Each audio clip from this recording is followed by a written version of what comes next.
Good afternoon, I'm Kati Panasiuk and you're watching MediaPlex live at 1.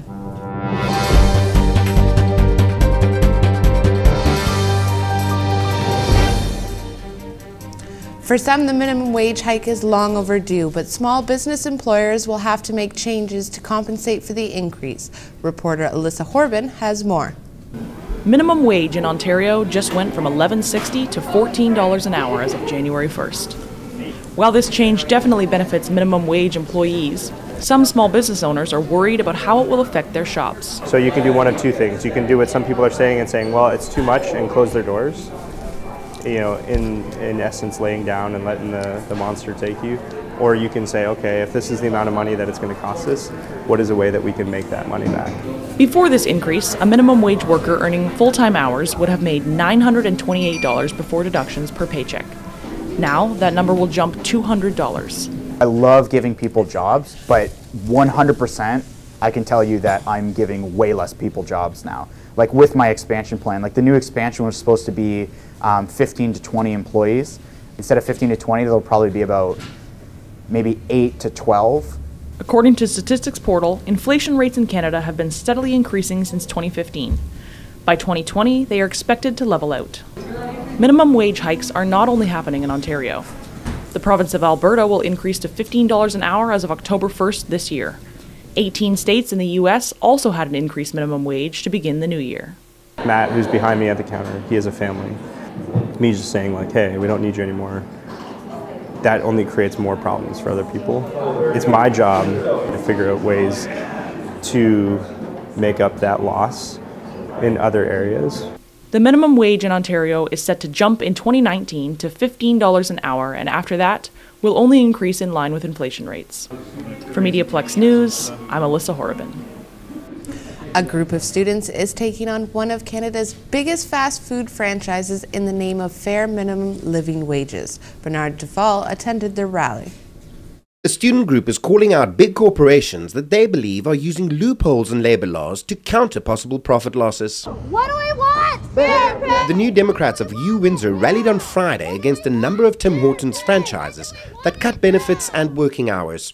They gathered at Lisa Gretzky's offices, the New Democratic Party MPP for Windsor West. A lot of my friends have had their hours cut if they're full-time.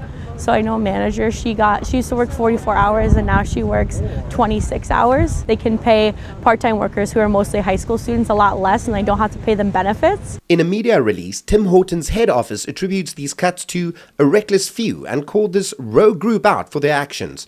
But the New Democrats say something isn't right. But what we're not seeing is that they're taking any action. Restaurant Brands International owns Burger King, Popeyes and Tim Hortons.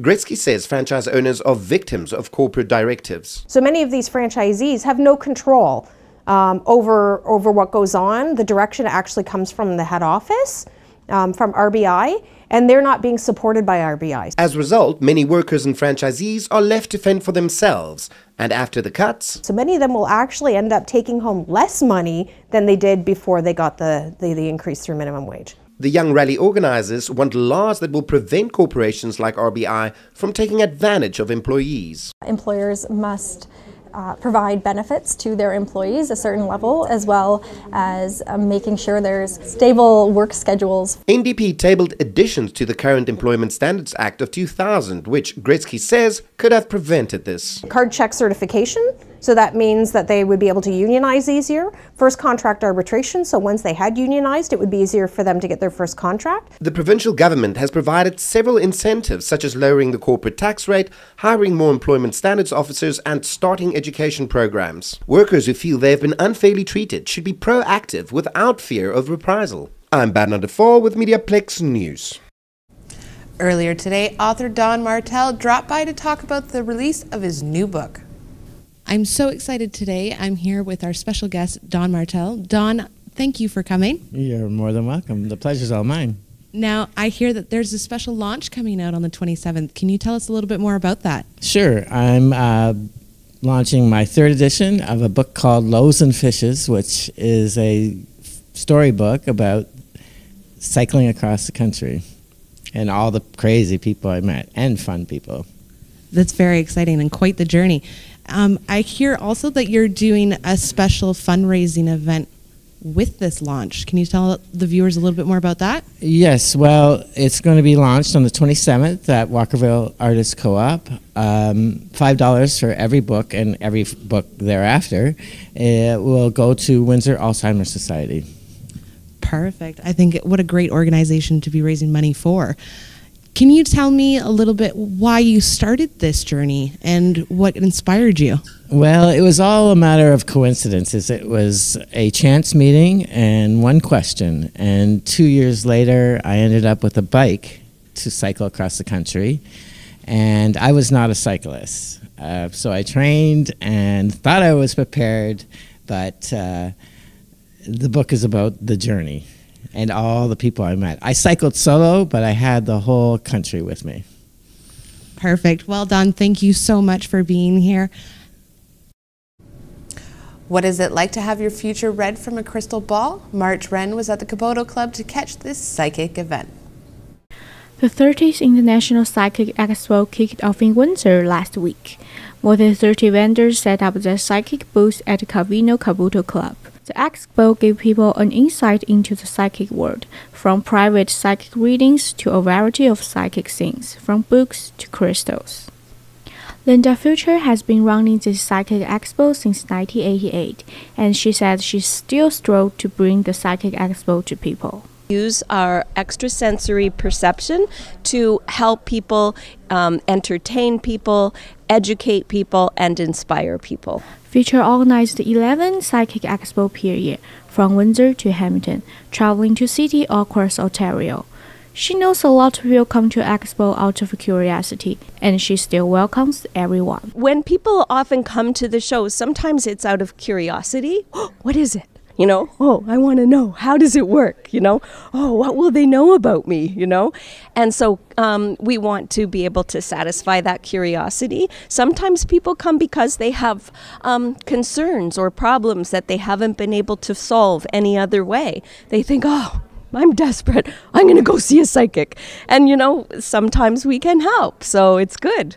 And then sometimes people just come for fun because it's just so exciting. The expo also provides free hourly lectures, demonstration, and prize for people. The expo will be back in Windsor this summer, August 17 to 19 at the Capoto Club. For MediaPlex News, I'm Martel. Now on to weather. Today we can expect scattered flurries throughout the afternoon with a high of -5. Tomorrow will be more scattered flurries with the temperature dropping to -7. Wednesday we will see a mix of sun and clouds with the temperatures rising to -4. Do you want to practice your second or third language with native speakers? Last week, Windsor Language Exchange brought in native speakers of different languages to celebrate their one-year anniversary. Shirley Fong has the story. The semi-basement and craft hands brewery was crowded with groups of people speaking various languages this past Thursday night. Andrew McTile, who is the energetic host of the Windsor Language Exchange, says she invited native speakers of 7 different languages to guide speakers. So we have native speakers for French, Spanish, English, German, Mandarin, ASL, and I'm forgetting one, Italian. The language exchange hosted 58 meetings this year. There have been nearly 2,000 participants from 30 different countries since it started in 2016. For the speakers came from as many as 22 countries. Once a month, they will hold a special theme event. There are many language learning materials, like visual dictionaries, story cubes, and other conversation games. People can practice new language and make new friends with anybody in the same table. I want to practice my German, and I have 2 years not speak in German. You know, this is Canada, and all the people speak English, so I'm a little miss to speak in German. The city of Windsor also offered grant funding to bring in guest language teachers and to expand the language learning program. For MediaPlex News, I'm Shirley Fong. Thanks for tuning in. I'm Kati Panasiuk, and you've been watching MediaPlex Live at 1.